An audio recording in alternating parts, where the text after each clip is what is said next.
pompons sur la merguez, Eric Toutroué. Vous réveillez.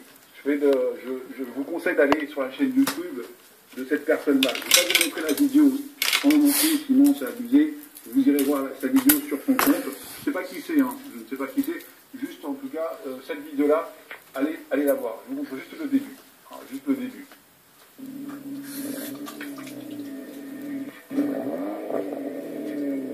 Et nous, on se bat à la base pour toutes ces personnes-là.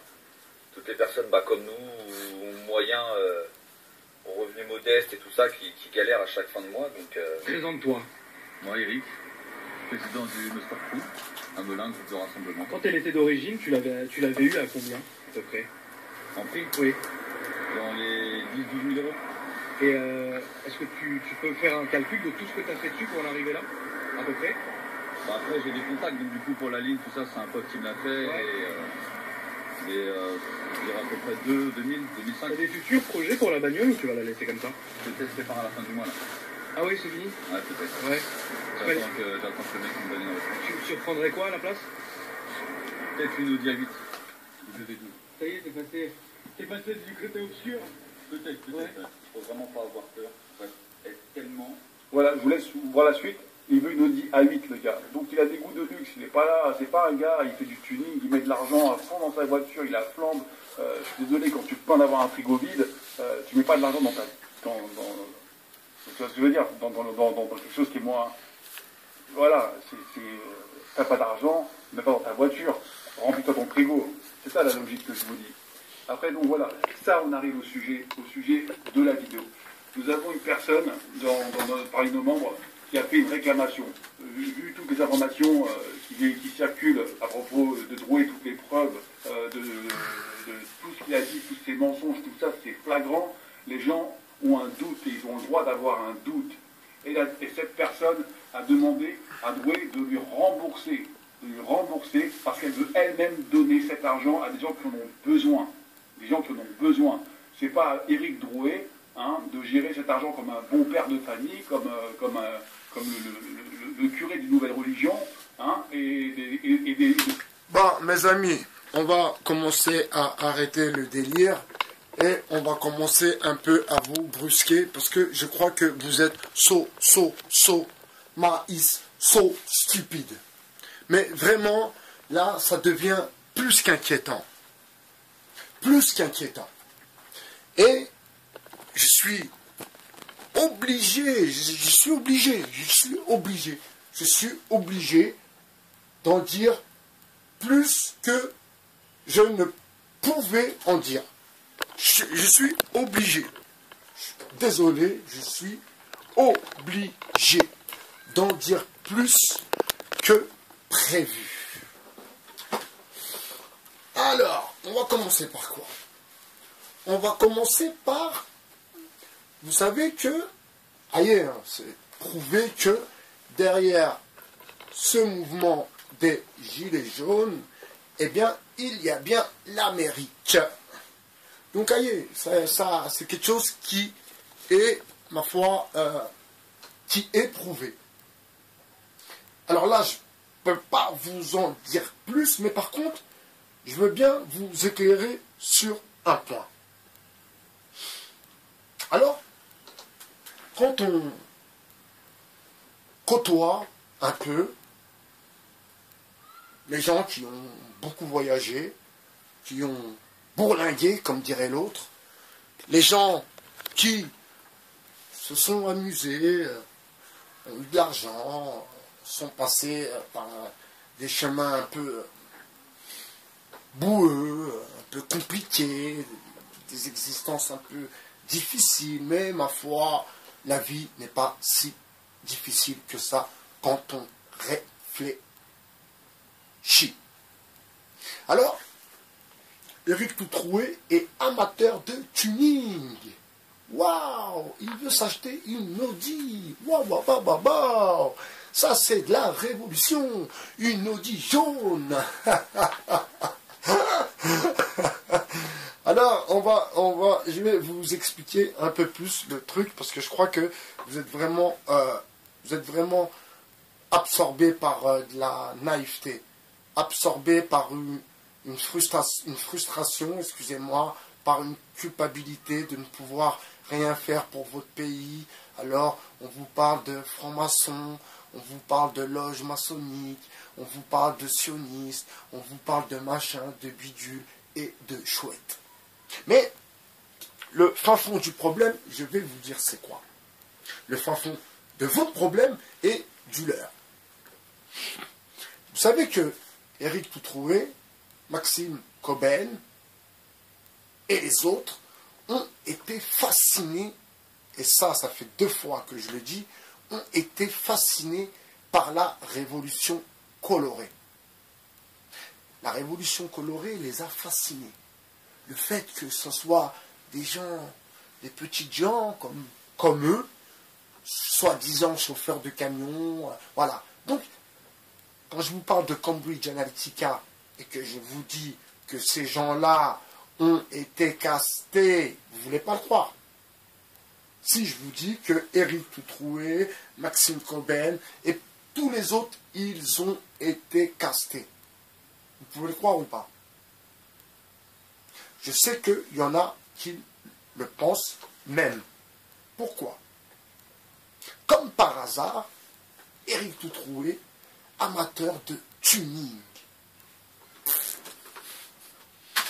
Vous savez c'est quoi le tuning? Le tuning, c'est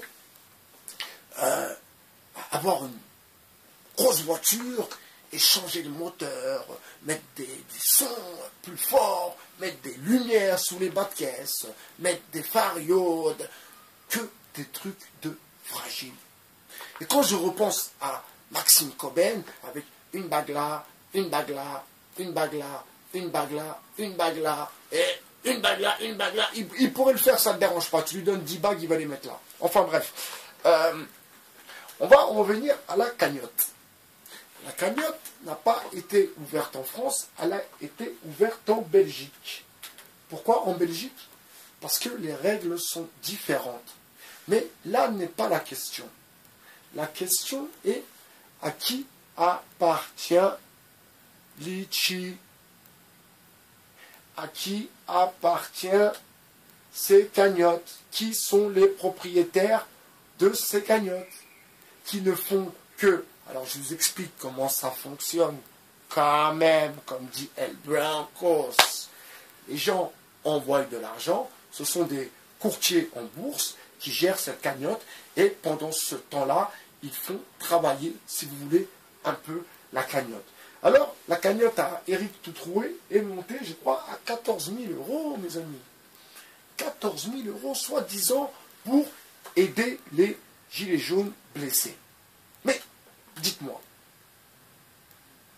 comment il va faire, en quel honneur, déjà d'une, en quel honneur, de deux, comment il va faire, de trois, est-ce qu'il doit faire? Il va aller voir tous les blessés gilets jaunes, comme s'il y en avait eu 150 000, et il va leur dire, oui, qu'est-ce que tu as eu? D'accord, oui, d'accord. Tu mérites, oui, qu'est-ce qu'il a? Oui, il a une cheville brisée, il a mal au doigt, d'accord, bon, on va lui donner 60 €, d'accord, bon, on va aller voir l'autre blessé, oui, bon, et toi, qu'est-ce que tu as eu? Ah, moi, j'ai eu, ah non, l'histoire de mon œil, ah non, ça, c'est pas vrai. D'accord, ok, au moins, on pourra t'appeler Minos. Alors, mes amis, soyez un peu réaliste. Soyez un peu réaliste. Vous voyez pas que ce sont des mecs fragiles? Si vous auriez affaire, et là, j'imagine la classe politique, comment ils doivent... Bon, je ne sais pas s'ils rigolent, mais chez eux, ils doivent tout de même rigoler en s'apercevant de votre naïveté. Mais bon, ce sont des politiques, donc ils savent que vous êtes naïfs. Alors, c'est grave. Alors, la cagnotte. À qui appartient la cagnotte? On le sait, c'est à des proches d'Emmanuel Macron. Litchi, des gens en galère et des gens peu cultivés. Vous voyez? Est-ce que vous pensez vous pensez, excusez-moi, est-ce que vous pensez que des gens cultivés, des gens qui en ont un peu dans la tête, donc qui ont fait quand même un peu d'études, quand même, un peu d'études. Quand je dis un peu d'études, excusez-moi, quand je dis un peu d'études, c'est pas ça la paix. Hein. D'accord? Quand je dis un peu d'études, c'est pas ça la paix. Hein. Un peu d'études, c'est un bac plus 5 minimum. Parce que un bac, c'est pas des études. Un bac, c'est pas des études. Hein. T'es pas quelqu'un de réellement spécialisé quand tu as juste un bac. Enfin bref, ça c'est une autre histoire.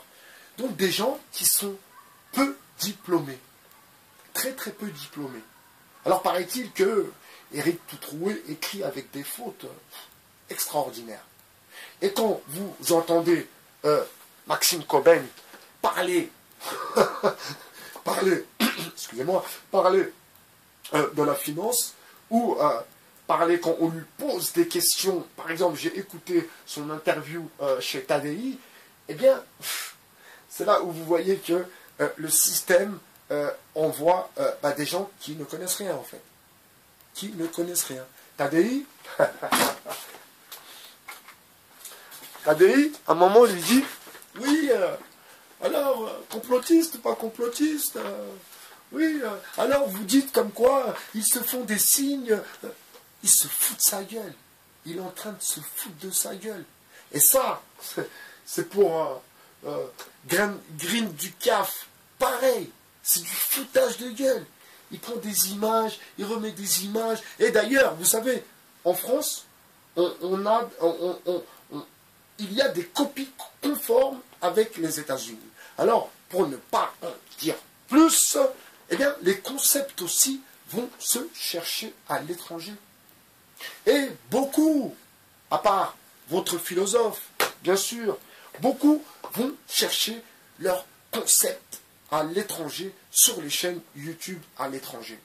Alors, comme j'ai des gens que j'aime bien dans certains concepts, mais qui sont passés à autre chose, je te salue, mon petit frère, qui sont passés à autre chose, parce qu'ils ont bien compris que, dans le fond, arrêt sur le 6-4-2, arrêt sur le 4-3-6, regardez, il a fait 6-6-6, et oui, il a fait ta-ta-ti, ta-ta-ta, ta-ta-ta, ta-ta-ta. C'est que de la connerie. Que de la connerie. Et je le suspecte même d'être un mec, ma foi, possédé. Pour être, depuis, c'est pas depuis combien de temps il fait ces vidéos là sur les trucs de Billah, sur les trucs salam, salam, salam, il est même pas musulman. Vous savez, l'opportunisme est aussi une maladie comme la connerie, la maladie du 21e siècle. L'opportunisme, bien sûr que ça paye jusqu'à un certain point, mais arrivé à un moment, eh bien, ça devient un peu compliqué. Alors je vais vous raconter maintenant, moi, qui fais des vidéos et qui a compris un peu plus le game, si vous voulez, je vais vous expliquer pourquoi les youtubeurs font des vidéos en utilisant une autre vidéo. Ça, c'est quelque chose que je vous dis, parce que moi, je m'en fous, je ne suis pas un mec de YouTube. Donc, je vous explique le truc. Eh bien, quand vous êtes seul, et ça, Guy Debord, vous voyez, les penseurs, les philosophes, eh bien, ils nous apprennent des choses. Alors, il faut écouter, il faut lire, surtout, il faut lire. Alors, Guy Debord, d'ailleurs, l'explique bien, moi, si je vous fais voir quelque chose, eh bien, l'impact est forcément différent. Vous comprenez? Moi, si je vous fais voir quelque chose, vous avez envie de regarder ce que je vous fais voir. Vous comprenez? C'est aussi simple que ça. Premièrement. Deuxièmement, eh bien, je ne suis pas tout seul. Nous sommes deux. Moi et la télé. Donc, il n'y a pas qu'une chose à regarder. Il y a deux choses. Vous comprenez? Tout ça, c'est des techniques de manipulation que l'on apprend quand on a été formé, bien sûr, quand on connaît le sujet, quand on sait de quoi on parle. Mais quand on ne sait pas de quoi on parle et qu'on a copié un concept ou qu'on a, qu'on reproduit un concept qu'on nous a transmis, eh bien, il n'y a pas de lecture, il n'y a pas de réflexion. Donc forcément, c'est du copier-coller. Donc, c'est des trucs bidons. D'accord? Mais comme, eh bien, ils vous prennent pour des gens fragiles. La fragilité, c'est quelque chose, ma foi, qui est lié aussi à l'opportunisme. Alors, Éric Toutroué est fan de tuning. Et ça parle de faire la révolution.